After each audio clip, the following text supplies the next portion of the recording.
The ওয়ায়ারের বিরুদ্ধে FIR, অসমে অভিযোগে রয়েছে প্রয়াত সত্যপাল মালিক, পাক সাংবাদিক নজম শেঠির নামও।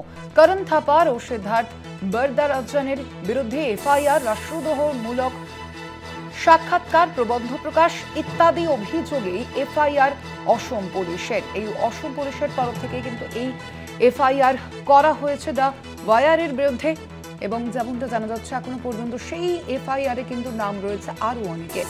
অভিযোগে রয়েছে প্রয়াত সত্যপাল মালিক, পাক সাংবাদিক নজম শেঠির নামও।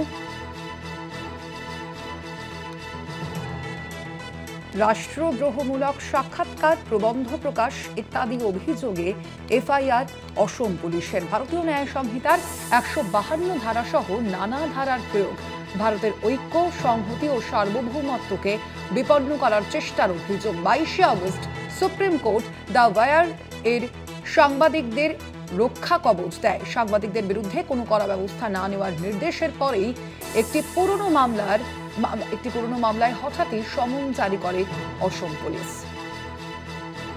দ্য ওয়ারের বিরুদ্ধে অভিযোগ দায়ের করা হয়েছে, এফআইআর দায়ের করা হয়েছে অসম পুলিশের তরফ থেকে।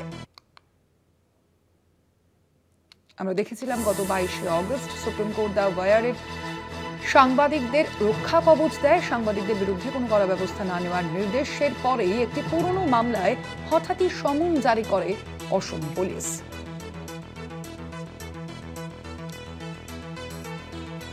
আমরা বিষয়ে কথা বলবো। আমাদের সঙ্গে এই মুহূর্তে সরাসরি রয়েছেন কলকাতা টিভির পলিটিক্যাল এডিটর আশিস চট্টোপাধ্যায়। আশিস দা, এই অভিযোগ মূলত কিসের কারণে? দেখো, এটা একটা ভয়ঙ্কর আক্রমণ সংবাদ মাধ্যমের বিরুদ্ধে, যেটা বিজেপি নেতৃত্বাধীন অসম সরকার চালাচ্ছে। আমরা জানি যে সত্যপাল মালিক তিনি জম্মু কাশ্মীরের রাজ্যপাল ছিলেন সেই সময়টা ২০১৯-এর ফেব্রুয়ারিতে, যখন পুলওয়ামাতে ওই জওয়ান হত্যার ঘটনাটা ঘটে। সেই সময়তে যে বিরাট কনভয় করে কয়েক হাজার সিআরপিএফ জওয়ান সড়ক পথে যাচ্ছিলেন, সেটা নিয়ে নানা প্রশ্ন ওঠে। এরপরে করণ থাপারের যে বিখ্যাত ইন্টারভিউ, সেই ইন্টারভিউতে সত্যপাল মালিক এসেছিলেন এবং সত্যপাল মালিক তখন বলেন যে ওদেরকে বিমানে করে না নিয়ে গিয়ে ওদেরকে যেভাবে সড়ক পথে নিয়ে যাওয়া হয়েছে এবং সেই খবর জঙ্গিরা পেয়ে গিয়েছিল, তার ফলেই ওই দুঃখজনক ঘটনা ঘটেছে। সত্যপাল মালিক এটাও বলেন যে তিনি সঙ্গে সঙ্গে প্রধানমন্ত্রীর সঙ্গে যোগাযোগ করে ঘটনা জানাতে চান এবং কি করণীয় সেটা জানতে চান। তখন প্রধানমন্ত্রী তাকে বলেন যে আপাতত তুমি চুপ করে থাকো। এই ধরনের বেশ কয়েকটি অতি বিস্ফোরক কথা তিনি তখন করণ থাপ্পারের ওই ইন্টারভিউতে বলেছিলেন। পরবর্তীকালে দেখা যায় যে ওই ইন্টারভিউর পরে সত্যপাল মালিককে একেবারেই কোণঠাসা এবং এক ঘরে করে দেওয়া হয় এবং ওই যে পুলওয়ামার ঘটনা, তার প্রত্যুত্তরে বালাকোট এয়ার স্ট্রাইক ধরনের কিছু একটু ভারত সরকার করে বলে দাবি করেন এবং সেই সময় এমন একটা উগ্র দেশপ্রেম, যেটাকে প্রায় জিঙ্গোইজমের পর্যায়ে ফেলা যায়, সেই উগ্র দেশপ্রেমের আবেগে দেশকে ভাসিয়ে ২০১৯ সালের যে লোকসভা নির্বাচন, তাতে বড়সড় সাফল্য পেয়েছিল এনডিএ।